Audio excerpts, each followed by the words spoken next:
Atos capítulo 6, vamos ver alguns versículos dessa passagem.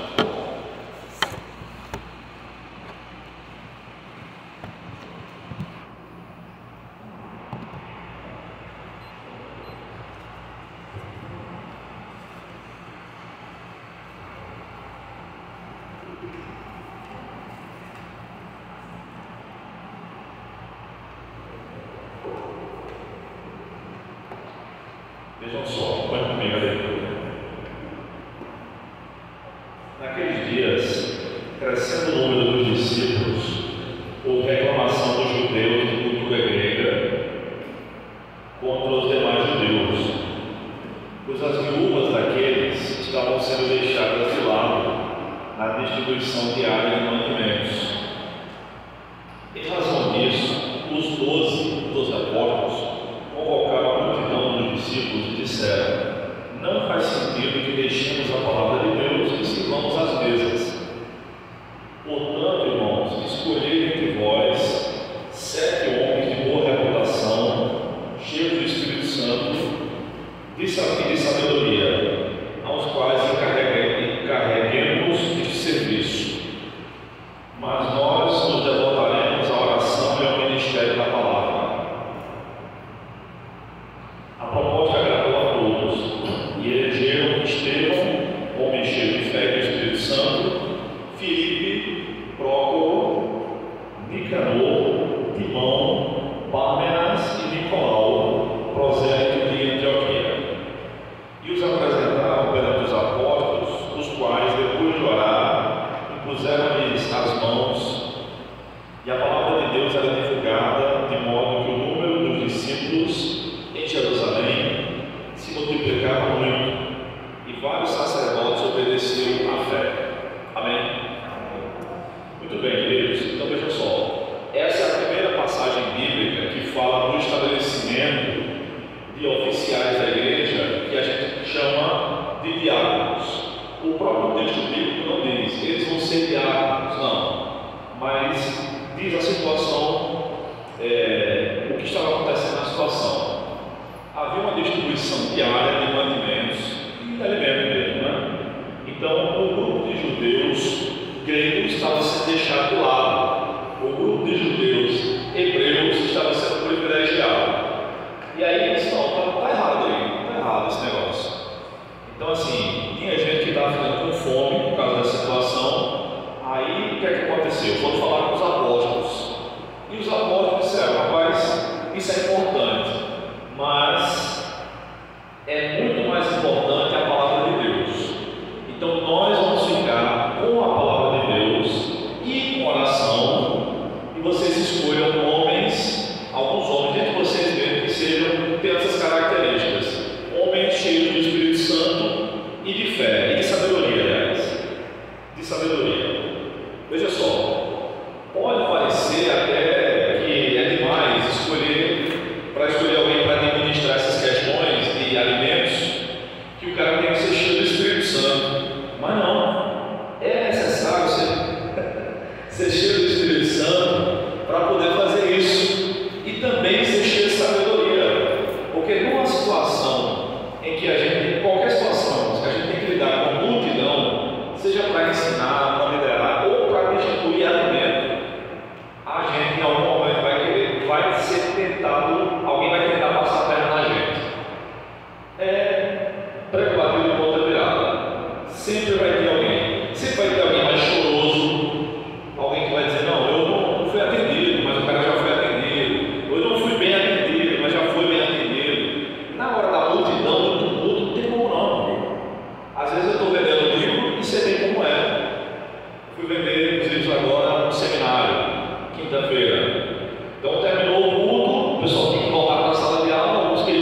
O termo diácono, né, é uma das palavras gregas que significa servo.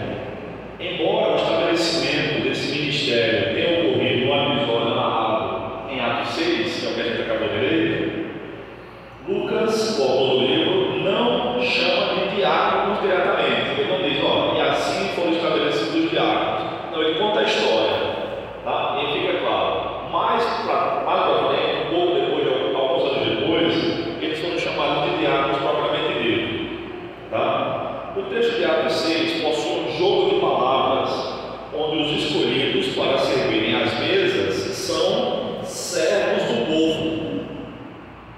Diáconos das mesas ou do povo. No versículo 2, isso fica claro. Veja só o versículo 2. Está com a Bíblia aberta aí? Mantenha. Em razão disso, os 12 convocaram a multidão dos discípulos e disseram: não faz sentido que deixemos a palavra de Deus e sirvamos as mesas. Então, quem era que deveria servir as mesas? Esses homens. E os apóstolos, no versículo 4, são os servos da palavra de Deus. Tá? Então é um jogo de palavras aqui. Esses homens que serão chamados de diáconos são servos do povo, ou servos da mesa. E os apóstolos são servos da palavra de Deus. E é assim que deveria ser mesmo. Tá? Veja só, nessa altura, a igreja já tinha milhares de crentes. Pedro tinha pregado no dia de Pentecostes, em Atos capítulo 2, e o que aconteceu? 3.000 pessoas se converteram. E o Orkut e o Facebook nos mostraram uma coisa interessante. Que a gente, quantos amigos será que eu tenho? Né? Pelo Orkut, pelo Facebook, a gente percebe. A gente pode ter 1.000 amigos lá, 2.000 amigos, pessoas que conheceram a gente. Às vezes vou na igreja, alguém me adiciona no Instagram ou no Facebook, né? Hoje não é mais Instagram, mas não quer dizer que eu sou amigo daquela pessoa. Às vezes, se encontrar na rua, eu não reconheço, porque às vezes a foto do perfil está bem diferente também, né? Então, assim, a gente vê que a gente não tem tantos amigos assim, mas no Facebook ou no Instagram a gente tem 1.000 e poucos amigos, e a gente não sabe o nome de 500 pessoas, 600 pessoas com amigos. Imagina uma igreja que tinha 3.000 e poucos membros. Os apóstolos sabiam o nome de todo mundo? Claro que não, irmãos. Claro que não. Todo mundo se conhecia? Não. E não há problema não nisso não. Aqui, a igreja pequena, eu imagino que todo mundo se conhece. Mas mesmo assim deve ter gente que é mais chegada sua, seu, não é isso? Não há problema nisso. Jesus também tinha alguns amigos mais chegados. Tiago, Pedro, João, e no Evangelho de Marcos, André, irmão de Pedro. Tá? Então assim, era impossível saber o nome de todo mundo. Tem pessoa que diz assim: bom mesmo é a igreja boa, é a igreja pequena, que a gente conhece o nome de todo mundo, sabe todo mundo. Será? Será que isso mesmo é bom? A Bíblia diz que o padrão é esse de ser bom? Porque assim, a igreja é pequena, mas quantas pessoas poderiam ser salvas vindo mais para cá, né? Aí tem gente que diz: não, é bom mesmo a igreja grande e tal. Não, bom é a igreja onde Jesus está. Essa é a igreja boa, entendeu? Essa é a igreja boa. Jesus está, tem pouca gente, amém. Tem muita gente, amém. Tá bom? Então assim, os diáconos existem para mostrar que no reino de Deus não é necessário apenas servir a palavra de Deus. A palavra de Deus deve ser prioridade. Mas nós que nos alimentamos da palavra de Deus também precisamos comer um bolinho, né, pastor? Tomar um suquinho ou um café. Precisamos tomar café, almoçar, jantar. E tem outras coisas que a gente pode ser útil para Deus. Tá bom? Então, eu não sei pregar, não sei cantar, não sei dirigir culto. Tudo bem, você pode até aprender a fazer essas coisas, mas você pode fazer outras coisas também. Tá? Então veja, seguindo a apostila, o serviço é descrito na Bíblia de maneiras diferentes. Aí tem uma citação aqui de Champlin. Champlin é um teólogo já falecido. Ele diz: a principal palavra hebraica a ser considerada é abodá, ou avodá, tá? Que ocorre por cerca de 120 vezes, de Gênesis a Ezequiel. Há pelo menos 4 outros sinônimos hebraicos, todos com o mesmo sentido. No grego, precisamos levar em conta 4 palavras. O grego é o Novo Testamento. O Novo Testamento foi escrito em grego. Alistadas abaixo. As 4 palavras são duleia, de onde vem doulos, que é servo, significa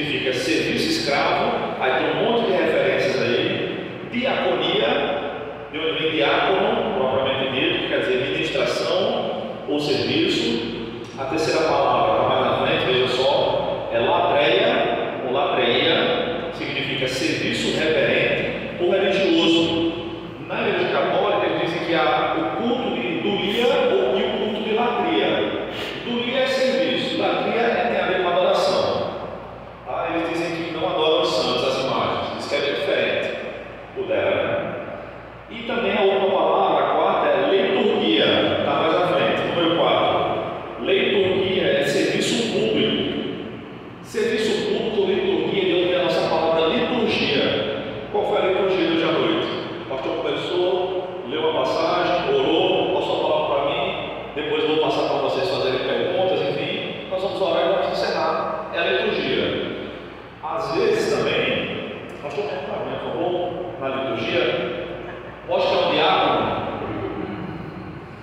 É assim, por conta dessas questões políticas que nós temos visto muitas vezes aqui no Brasil, tem alguns que falam assim, pronto, o pessoal fala muito isso de Bolsonaro. Ele não obedece à liturgia do cargo. Na liturgia do Supremo Tribunal Federal, os ministros têm uma cerimônia para fazer, tem a maneira, está tudo prescrito em lei, como eles devem entrar, tem que ter um funcionário para puxar a cadeira do cara, parece que o cara é aleijado, né? E aí, na cerimônia de posse do novo ministro, tem que usar aquela capa preta, uma beca. O que é isso? É a liturgia do cargo, ou seja, a cerimônia que o cargo exige. Então, alguns acham que Bolsonaro quebrava a liturgia do cargo, quebrava mesmo, né? Porque o presidente deveria falar com mais educação e tal. O Temer fazia muito bem isso, né? Passou pouco tempo, mas ele era muito bom nisso, na liturgia do cargo. Temer é um cara muito estudado, né? É um cara muito fino, tá? Então, liturgia é isso, é um tipo de serviço público, tá? Então, obrigado. Na liturgia do culto, o pastor me trouxe um pouquinho d'água. Veja só. Então, vamos pular para o próximo parágrafo. O termo diácono, já no finalzinho da página 1, o termo diácono, como usamos hoje, é às vezes chamado por outro nome, dependendo da denominação. Então, às vezes, por exemplo, a Universal chama o cara de obreiro.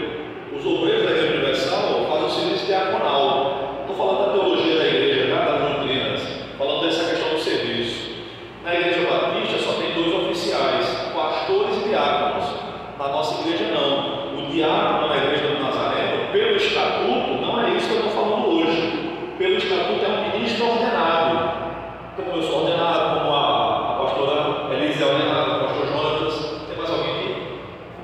Tá? Que é geralmente alguém que vai servir como professor do seminário, alguém que vai trabalhar na educação cristã. Inclusive, quando eu fui para ser licenciado, né, aquelas entrevistas, tirando o cara do tempo, né, aquelas entrevistas, né, faz parte. Aí disseram assim: você não quer ser um diácono? Não. Por quê? Porque eu não preciso de autorização de você para fazer o que eu já faço. Quer dar aula, escrever? Não preciso. Eu quero ser pastor, porque pastor pode fazer praticamente tudo na igreja. E eu quero fazer muito mais coisas que dar aula. Aí fizeram assim e tal. Mas alguém disse assim, né? Você, que eu escrevo, dou aula, pela graça de Deus, e queria ser pastor, né? Aí você é pastor, ou escreve, ou professor, não é o quê? Aí o cara não falava nada. Então, assim, hoje em dia, o termo diácono pode significar uma coisa numa igreja, outra coisa em outra. Tem igreja que não usa o termo diácono, tem igreja que não tem diaconisa. Nós vamos ver isso aqui, tá?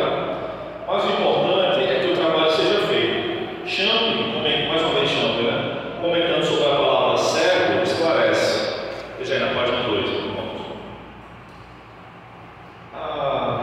Vamos pular essa citação, vamos pular. Está muito técnico. Esse texto aqui é uma parte da metodologia sistemática que fala sobre diácono, tá bom? Você pode encontrar esse texto lá. Aí eu quis trazer logo tudo para não deixar faltando nada. Então, assim, no segundo parágrafo, na página 2,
servo, ministro ou servente.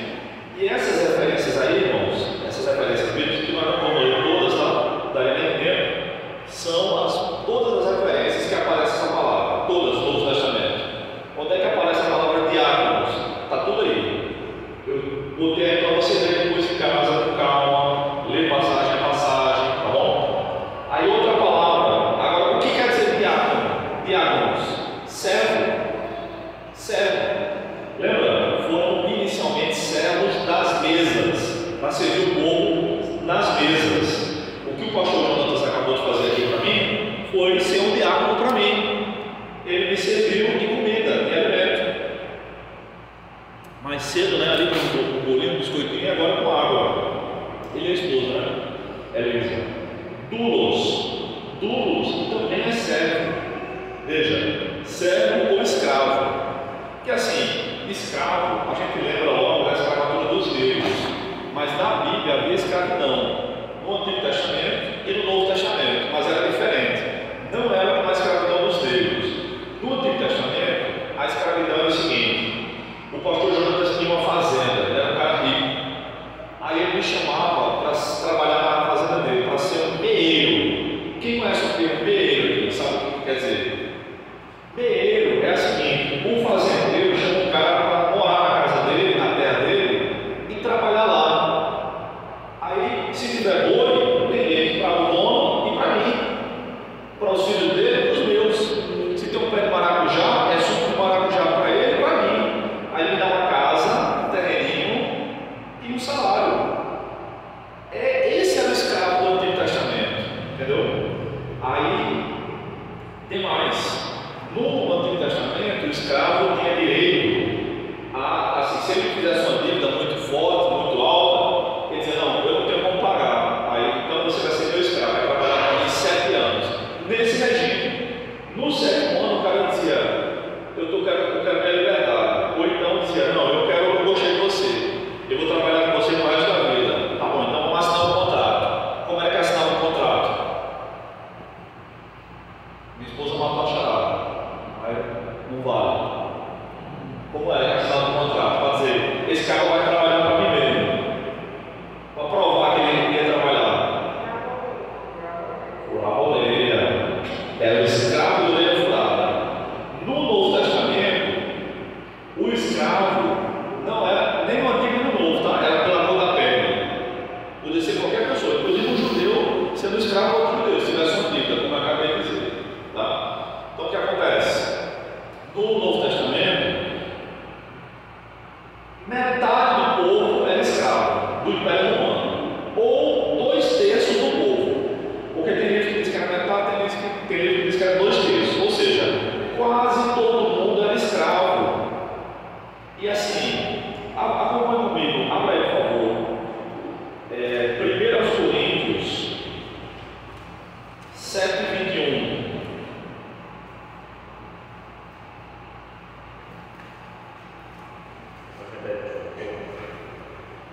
1 Coríntios 7:21, irmãos. Você foi chamado sendo escravo? Não deixe que isso o preocupe, mas se tiver a oportunidade de ficar livre, aproveita. Então tinha crente que era escravo, às vezes o dono dele, o patrão dele, o senhor, era outro crente. É o caso, irmãos, de Filemon e Onésimo. Onésimo roubou Filemon e fugiu. Aí foi preso em Roma por alguma questão, e aí ele foi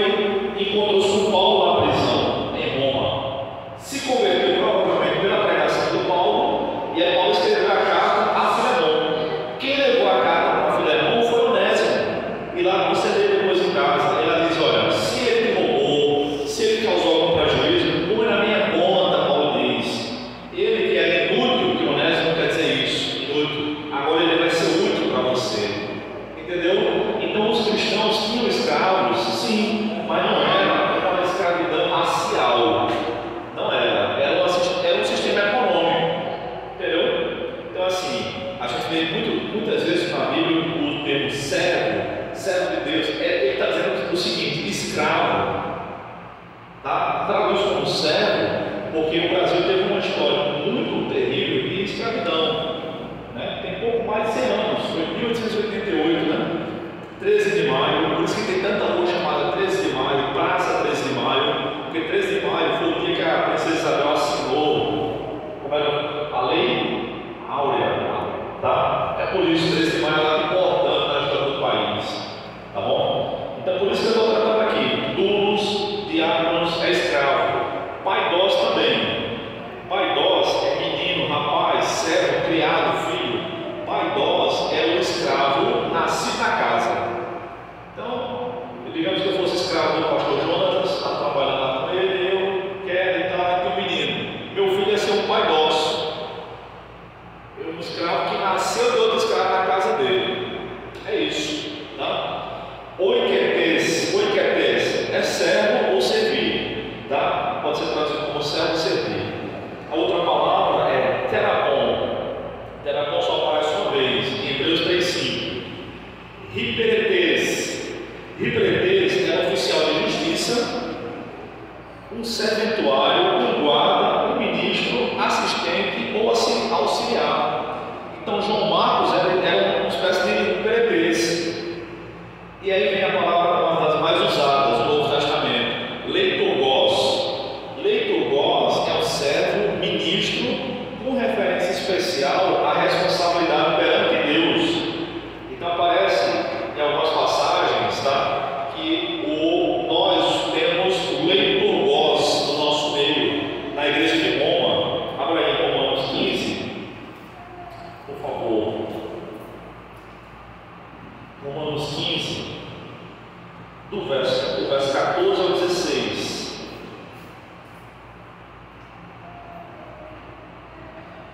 Romanos 15, 14. Meus irmãos, quanto a mim, estou convencido de que já estáis cheios de bondade e plenamente supridos de todo conhecimento.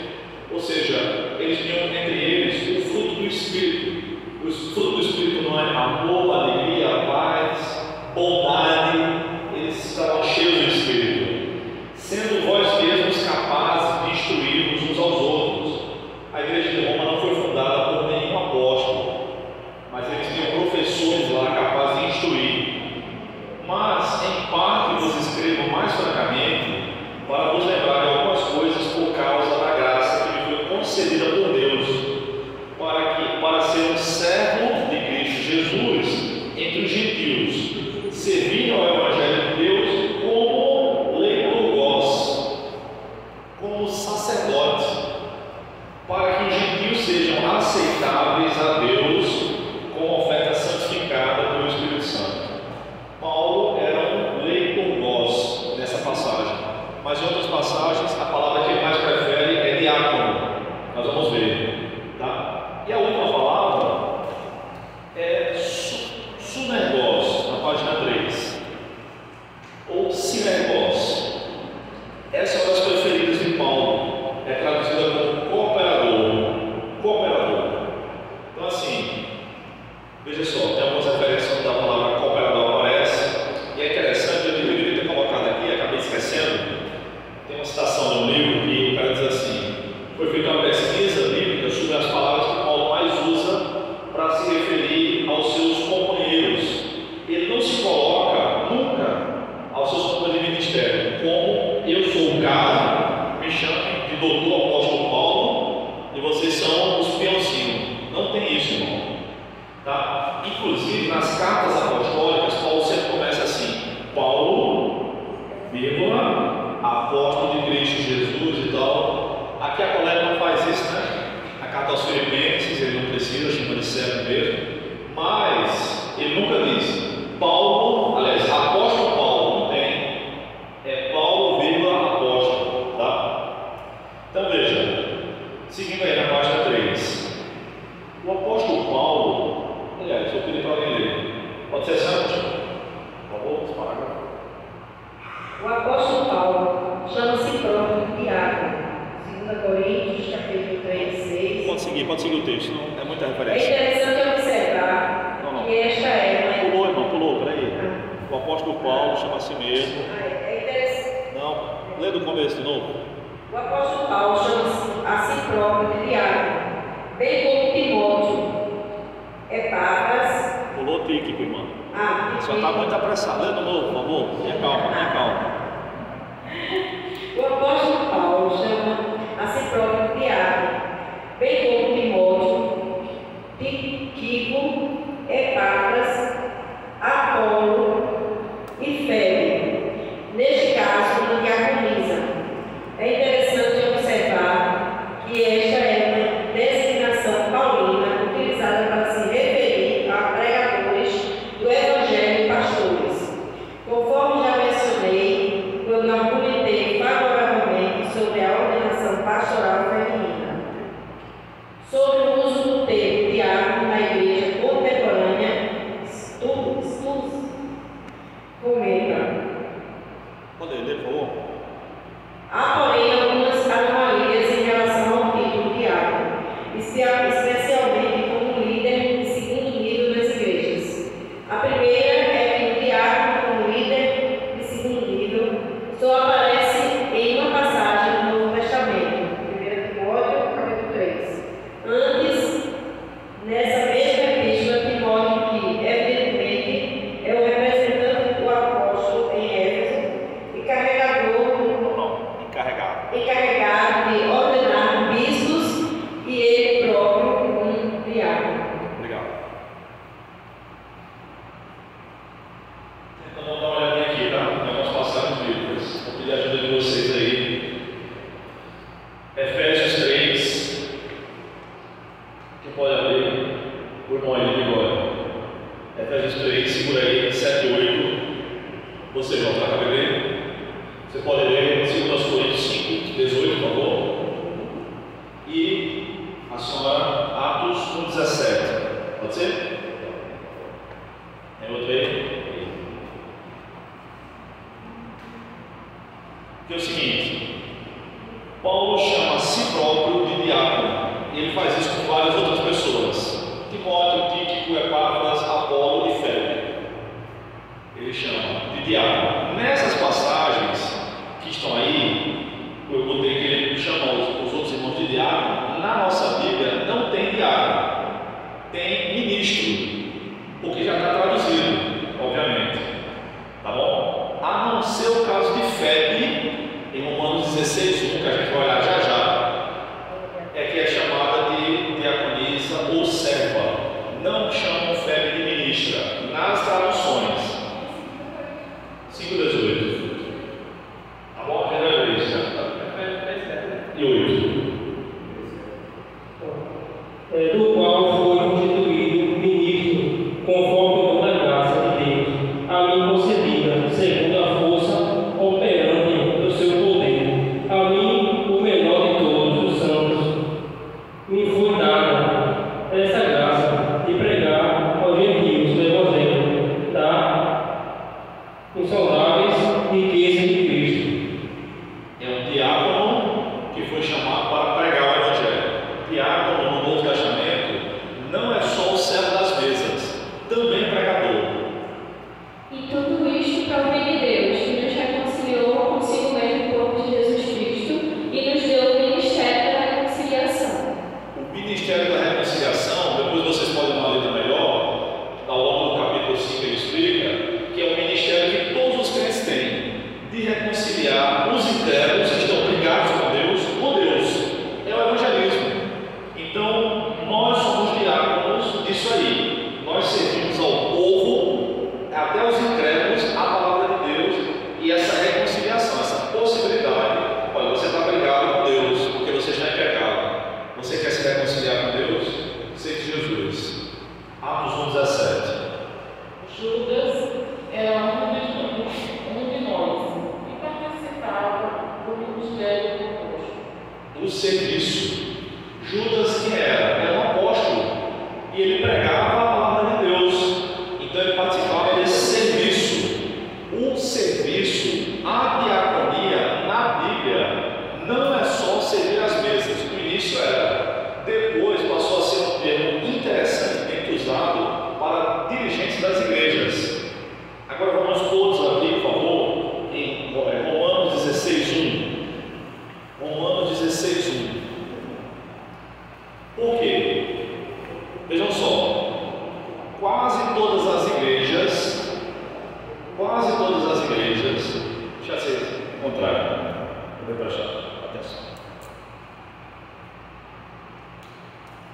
quase todas as igrejas, em quase todas as igrejas, os diáconos são serviços de segunda linha, mas na Bíblia não. Só tem uma passagem que o diácono exerce um serviço menor do que alguém, que é 1 Timóteo 3, a gente vai ler daqui a pouco. Romanos 16:1, na minha versão diz assim: recomendo-vos nossa irmã Febe, serva da igreja em Sincreia. Na sua versão, recomendo-lhes nossa irmã Febe, que serve a igreja em secreto. que serve na sua. E serve também? Eu recomendo a vocês a nossa irmã Febe, que é diaconisa da igreja de Secreta. Diaconisa. Tem alguma outra versão diferente? Serva, diaconisa, é isso. Como é que Febe servia em Sincreia? O texto diz? Não, né? Então a gente precisa recorrer às outras passagens que falam sobre a mesma coisa. Como é que Paulo, Timóteo, Tíquico, Epáfras e Apolo serviam? Pregando. Por que Febe é diferente? Não, não é. Febe era uma pastora do primeiro século. Ela servia a igreja pastoreando, liderando. Inclusive Febe foi quem levou a carta de Paulo a Roma, aos irmãos. Então na minha versão tem um asterisco assim: serva da igreja em Sincreia. Tem um asterisco, aí tem assim: ou diaconisa, serva ou diaconisa, né? Na versão da pastora aí diz diaconisa. Ela já escolheu de propósito essa versão aí. Então, Febe era uma diaconisa, ela liderava os irmãos, porque diácono no Novo Testamento também é pregador e dirigente de igreja. E nessa questão, o manual da Igreja Nazarena acertou em cheio quando diz que o diácono pode dirigir uma igreja. Tá? Então, assim, muita gente diz, né? Não, eu não concordo com o ministério do pastor, ainda bem que aqui tem uma pastora, eu já sei o que os irmãos pensam. Não concordo, não sei o quê. Aí diz assim: eu concordo, meu irmão. Professor, muita gente diz assim, mas digamos um ou outro argumento só. Eu digo não. Porque se eu não tiver tempo para explicar tudo, eu vou falar. Às vezes numa aula eu digo: olha, tem tal questão. Aí o cara vai dizer: mas não explicou tal coisa. Nunca ele vai dizer: é porque não teve tempo. Vai não. Nunca. Ele vai dizer: o pastor Bruno disse isso, mas não explicou isso, não explicou essa passagem, não explicou essa, aquela outra. Eu tenho um argumento para todas elas, porque eu já estudei todas essas passagens que supostamente são contrários ao pastorado feminino, a ordenação é isso, tá? Então, no meu livro tem mais argumentação, mas aí só se o pastor me chamar outro dia para falar sobre isso. Não posso gastar tudo, né? Vamos seguindo, então, irmãos. Na apostila, para sabermos o uso correto de uma função eclesiástica, precisamos olhar sobretudo para as Escrituras. Quando observamos a atual utilização dos diáconos e comparamos com o que a Bíblia ensina, notamos que há uma distorção entre os tempos bíblicos e o nosso. Precisamos resgatar o sentido bíblico. Tá? Então, tem uma citação mais uma vez de Stulz. Ele diz o seguinte: uma segunda anomalia, foi a primeira, né? A referência acima. Uma segunda anomalia é que diácono é o título favorito de Paulo em referência a si mesmo e àqueles que a quem estava treinando para o ministério. A gente já viu isso, mas isso quando não estava defendendo seu apostolado. Claro, quando ele falava que precisava se apresentar como apóstolo, era apóstolo. Quando não, ele se apresentava como diácono. Tá? Além de Timóteo, Paulo fala de Tíquico e Epáfras como diáconos e também se refere a Apolo e Febe do mesmo modo. Quanto a si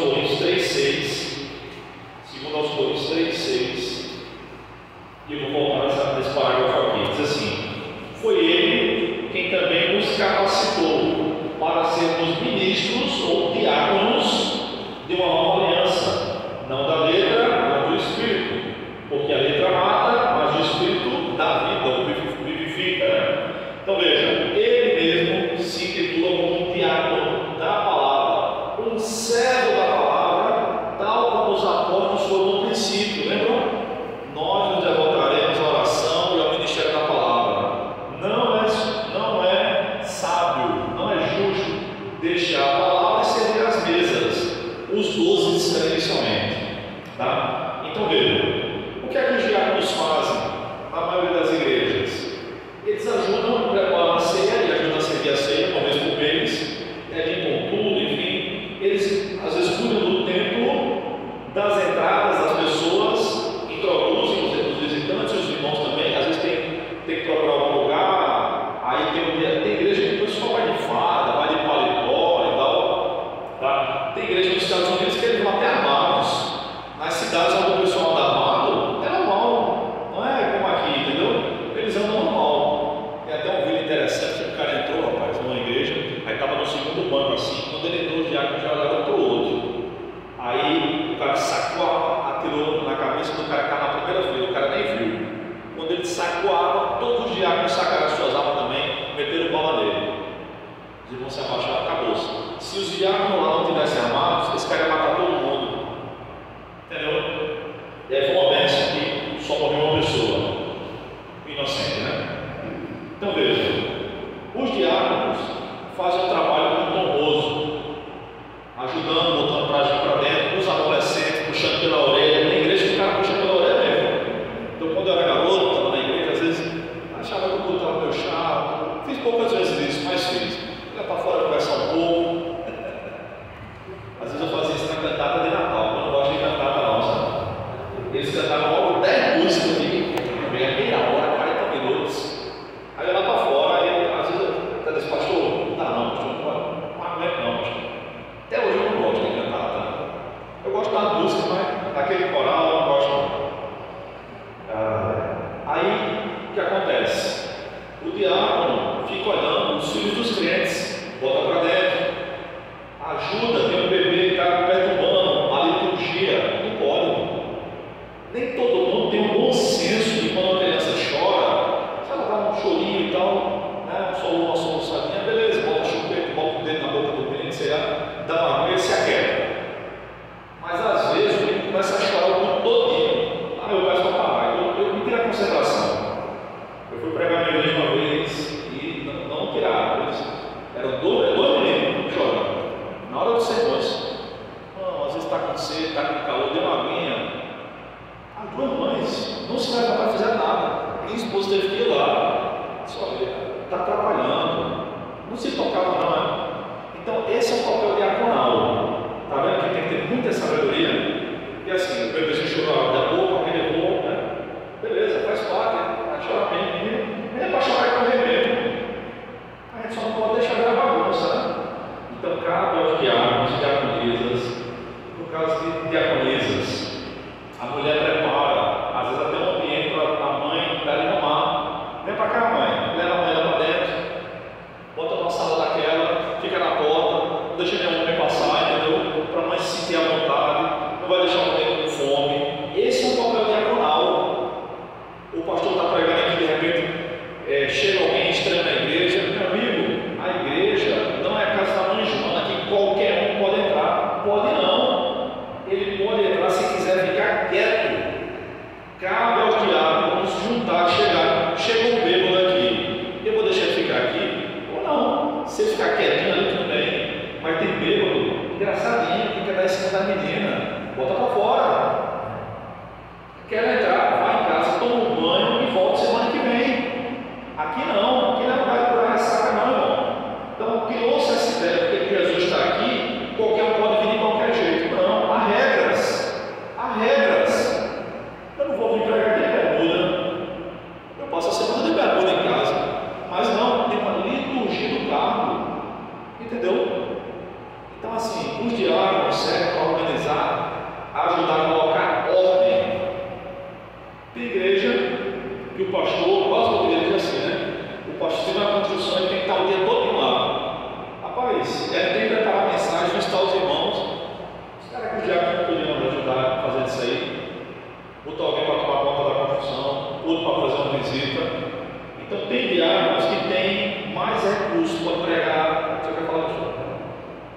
Pode pregar, pode dirigir uma congregação, pode revezar com o pastor, com a diaconisa, não tem problema. Como qualquer outro irmão, do diácono, que é um oficial da igreja, mas ainda, tá? Então assim, o diácono é alguém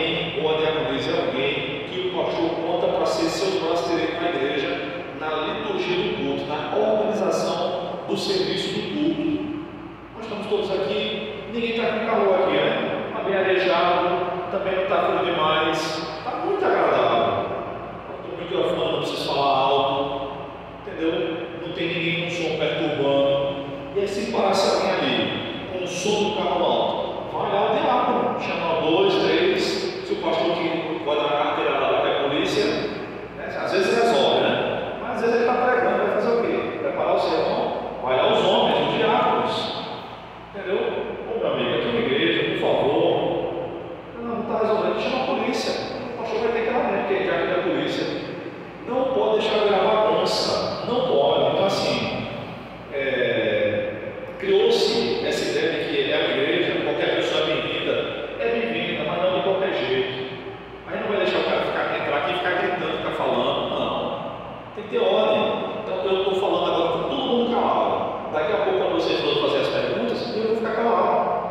É isso, é natural, não tem nada demais nisso. Tá bom?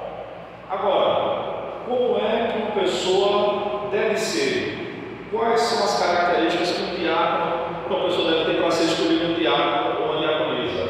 A Bíblia também diz. Tá? Nós já lemos a passagem de Atos capítulo 7. Agora vamos ler a passagem de 1 Timóteo 3. O pastor leu no início 2 Timóteo, né? Mas agora nós vamos ler 1 Timóteo 3.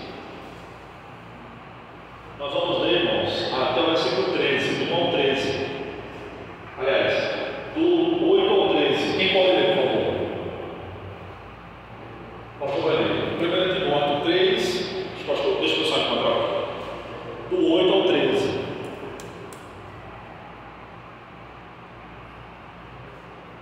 Da mesma forma, os diáconos devem ser respeitáveis e ter integridade. Não devem beber vinho em excesso, nem se deixar conduzir pela ganância. Devem ser comprometidos com o segredo da fé e viver com a consciência limpa. Antes de serem nomeados diáconos, é necessário que se faça uma avaliação cuidadosa. Se forem aprovados, então que exerçam a função de diáconos. De igual modo, as mulheres devem ser respeitáveis e não caluniar ninguém. Devem ter autocontrole e ser fiéis em tudo que fazem. O diácono deve ser marido de uma só mulher e liderar bem seus filhos em casa. Aqueles que exercem ou exercerem bem a função de diáconos serão recompensados com o respeito de outros e terão cada vez mais convicção de sua fé em Cristo Jesus. Amém, irmãos. Vejam só, tem umas questões interessantes aqui, nas linhas e nas entrelinhas. Para escolher um diácono, lembra uma apostila do último parágrafo da página 3.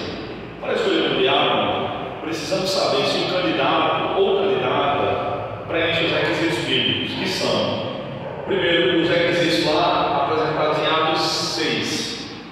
Bom testemunho, cheios do Espírito Santo, cheios de sabedoria, dignos, homens ou mulheres de palavra, não dados a muito vinho, pessoas honestas, na minha versão diz assim, não dominados pela ganância. Por quê? Porque no começo da igreja, os diáconos também podiam fazer o exercício de um contador.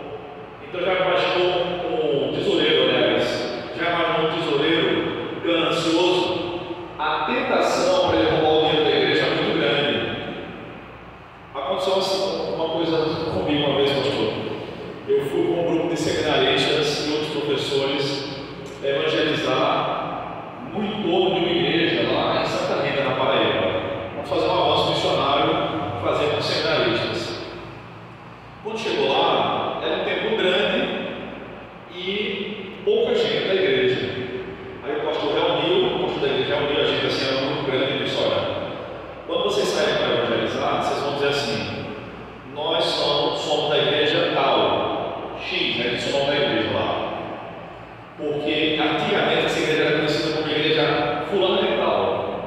Só que o pastor fugiu com a diaconisa e roubou o líder da igreja e fugiu. E os dois eram casados. Aí veio outro pastor tomar conta aqui. Ele também fugiu com a diaconisa. Aí eu disse, meu Deus, comecei a olhar para a diaconisa, mas o seu pastor não tinha também acontecido. Aí ele disse assim, olhe por mim. Então assim, é muito possível que vocês recebam as portas na cara, porque o povo está muito machucado aqui. E aí quase a igreja toda tinha ido embora, entendeu? Então assim, foi difícil para a gente pregar naquele lugar. Aí pregou, botou algumas pessoas bem ignorantes com a gente, sabe? Aí pronto, voltamos e seguimos, né? Até onde eu sei, está tudo bem lá. Não tem mais contato, até onde eu soube, né? Então assim, precisam ser pessoas honestas, não pessoas gananciosas, tá? Isso não quer dizer que o cara tem que ser rico, não, tá? Tem muito rico e ganancioso. Ou se for pobre também, às vezes a tentação é até maior, tá? Seguindo, exercem a fé com a consciência limpa, né? Não deve nada a ninguém, passar por período probatório. Como é isso? A gente não sabe como os apóstolos faziam no primeiro século, mas tinha um período de prova, um período probatório. Hoje em dia, isso aqui pode ser um período probatório, um período de capacitação, de reflexão sobre o assunto. Poxa, isso aqui eu nunca tinha visto, realmente. Não pensei que era assim. Vocês vão ficar com a apostila para ler depois em casa, com mais calma, para refletir mais. Rapaz, isso aqui é interessante. Esse aqui eu já sabia. Enfim. E o período probatório, poxa, eu posso botar algumas pessoas na recepção. De repente, alguns vão começar a reclamar. Aquele irmão não sabe receber ninguém, não, rapaz. Cara feia toda vez. Tem lugar que o cara vai trabalhar, o povo está com cara feia o tempo todo, né? Não dá. O diácono, a diaconisa tem que ser uma pessoa simpática, que saiba receber o povo. Se não está no bom dia de jeito nenhum, reveza. Pastor, olha, eu estou muito preocupado, minha menina está doente, eu não estou com cabeça para ficar na portaria. Bota outra pessoa, não tem problema, não todo mundo passa por isso, entendeu? Mas é melhor passar a vez para outra pessoa do que tratar mal as pessoas, entendeu? Então esse período probatório é importante. Tem uma igreja que fez o seguinte no México. O Dr. Chefe traz isso no livro. Ele diz o seguinte: o cara dizia assim, eu quero ser pastor. Aí o pastor dele dizia, tudo bem, não mandava para o seminário. Você vai fazer o seguinte, pega um monte de literatura, vai evangelizar no velador, para começar a evangelizar. Um ano evangelizando. Depois de um ano, ele disse, pronto, agora nós vamos abrir um ponto de pregação. Você vai pregar lá. Se durante aquele ano ele começasse a pregar o evangelho, algumas pessoas começassem a se chegar pela pregação dele, começassem a se converter, aí o pastor botava ele no seminário. Enquanto isso, o pastor ia acompanhar ele de perto durante o período de estudo. Ele ia pregar na igreja, o pastor ia ver não só as notas dele no seminário, mas a vida dele, a família, como é que anda, o trabalho da igreja ia trabalhando. Quando ele terminasse o seminário, aí ele ia trabalhar mais um ano como pastor, como uma espécie de pastor auxiliar. É claro, devia haver uma espécie de remuneração aí, né? Aí depois de um ano, depois que se formou no seminário, depois de um ano trabalhando como pastor, aí sim, ele ia estar no processo de ordenação, que era o seguinte: uma semana numa fazenda, esses candidatos e os pastores respondendo perguntas bíblico-teológicas.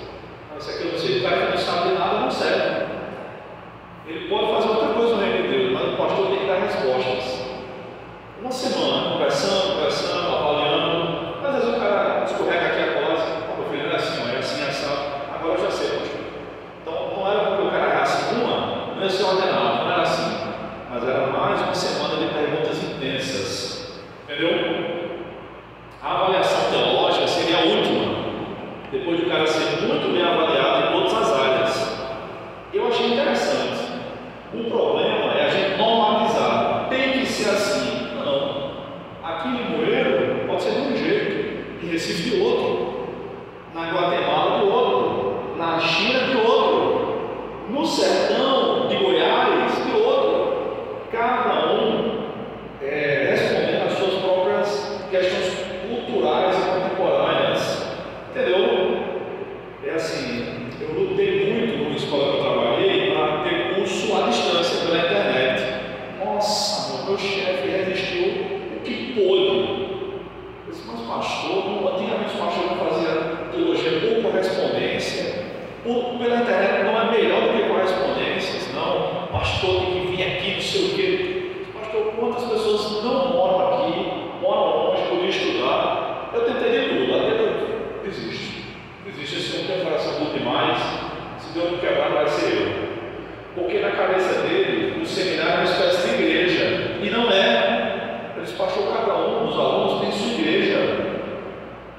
estudar conosco, porque eles não podem estudar lá. E lá na igreja deles, Deus vai caminhar eles com seus pastores.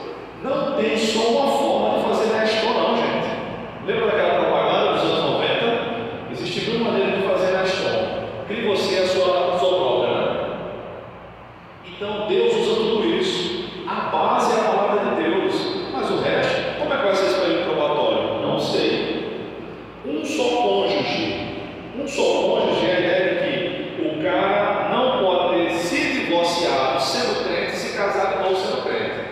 Aí não. Tá? Tem alguns que acham, não, o marido não é sua mulher, o esposo não é seu marido, como diz depois sobre as viúvas, ela não pode casar depois que for viúva. Não, Paulo até diz que se casa se for nova. Não é isso. Tá?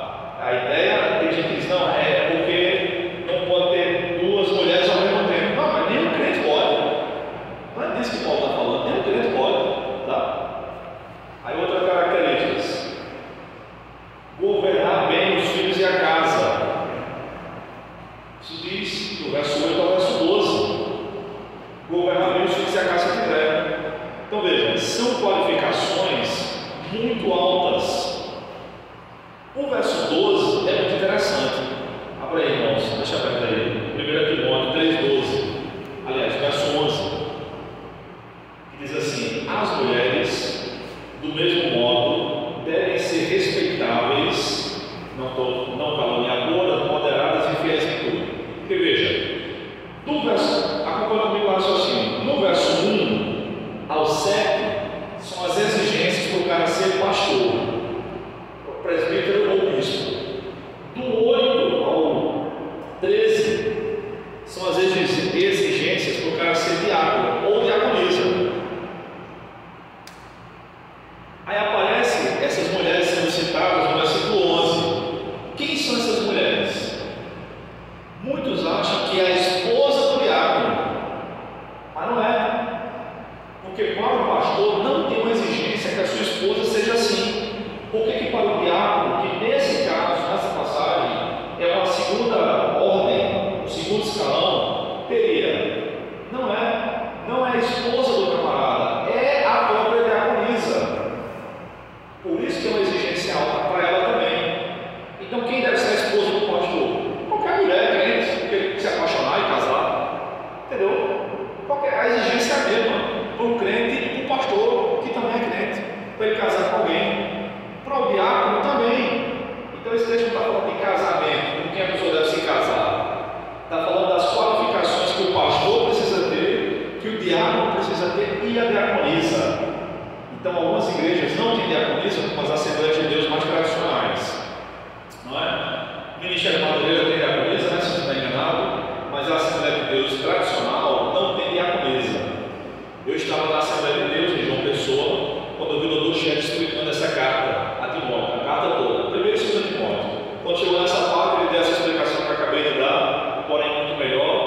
E aí ele disse: aqui não tem diaconisa, vamos passar adiante. E aí deu aquele para evitar constrangimentos, seguiu. Mas ele fez certo, né? Interpretou muito corretamente. Essas mulheres, irmãos, não são as esposas de diáconos. Aí o pastor Hernandes Dias Lopes, todo mundo aqui conhece Hernandes, né? Hernandes não acredita no ministério ordenado feminino. Então, diaconisa, não, pastora jamais. Tá? Como é que ele interpreta isso aqui? Ele diz o seguinte, até no comentário dele diz isso, mas no sermão também. Nós não sabemos como era isso, ele diz, mas eram mulheres que ajudavam a igreja. As igrejas dos irmãos chamavam de diaconisa, qual é o problema? Então ele quer dizer que é um outro serviço que Paulo está falando aqui para as mulheres. Por exemplo, para homens é pastorado e diaconia, para as mulheres não é diaconia. Nesse texto, faça-me um favor. Então Hernandes é um tremendo servo de Deus, ele é uma bênção, ele prega demais, mas aqui é colar dá esses escorregões. Não tem nada a ver com o que ele está falando aí. Nada a ver, não é isso, ele está errado. Tá? Essas mulheres são diaconisas. Então, assim, não tem nenhum problema que as mulheres sirvam as mesas, não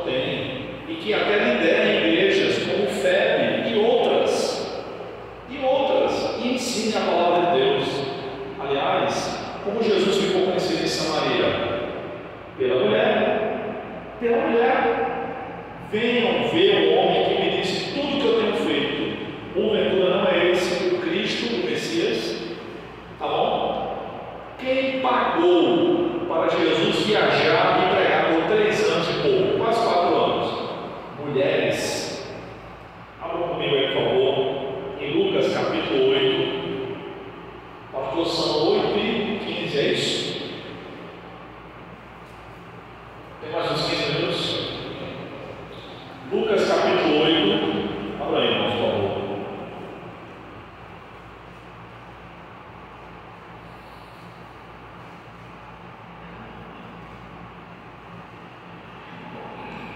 Depois dessas coisas, versículo 1, Jesus começou a andar de cidade em cidade, de povoado em povoado, pregando e anunciando o evangelho do reino de Deus. E os 12 os acompanhavam. 13 homens, come pouco, come muito.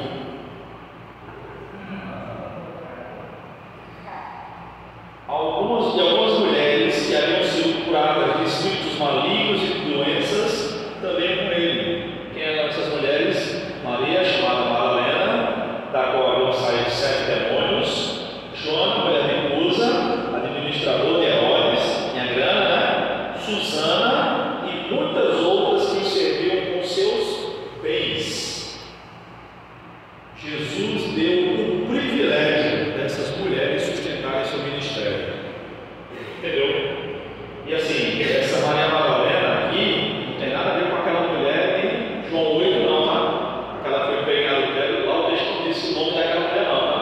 Não tem nada a ver, não. Não foi Maria Madalena aquela mulher, não. Aqui foi um Papa da Igreja Católica que começou a dizer que aquela mulher era Maria Madalena, que ela era prostituta e tal. O texto diz que a mulher era prostituta, isso foi pegando o pé, tá? Nem era Maria Madalena, nem nada, tá bom? Bem, voltando para a questão aqui. Então, assim, as mulheres também são diaconisas. E aqui na página 4, no segundo parágrafo, eu digo o seguinte. Já expliquei. Tá? Então, assim, no parágrafo da página 4, eu digo: sendo assim, as mulheres não só podem servir na igreja como diaconisas, como também podem pregar o evangelho e até liderar igrejas. Concluindo a questão, creio que precisamos pedir a Deus que nos dê diáconos segundo o seu coração, assim como precisamos pedir pastores segundo o coração de Deus. Não tenho dúvidas de que muitos desses diáconos estão servindo hoje em dia na igreja, na mesa de som, dando carona aos irmãos, construindo templos, organizando cestas básicas e pregando o evangelho de forma serviçal a Deus e ao seu povo, e o fazem de todo o coração, tal como deve ser. Não tem dúvida. Então, às vezes, a pessoa não tem o título de diácono, mas tem no seu coração que aquilo é o seu ministério. Limpa a igreja, organiza. Tem igreja que as mulheres enfeitam a igreja com balão, pintura, enfim, né? Aí tem um encontro de casais, organiza um lugar para os casais tirarem foto. Tem um retiro, o pessoal capricha na organização, né? Gente, tem muita forma de servir a Deus. E outra coisa, servir a Deus não é apenas servir na igreja, tá? Com a sua profissão, você serve a Deus no seu trabalho. Foi feita uma pesquisa que é o seguinte: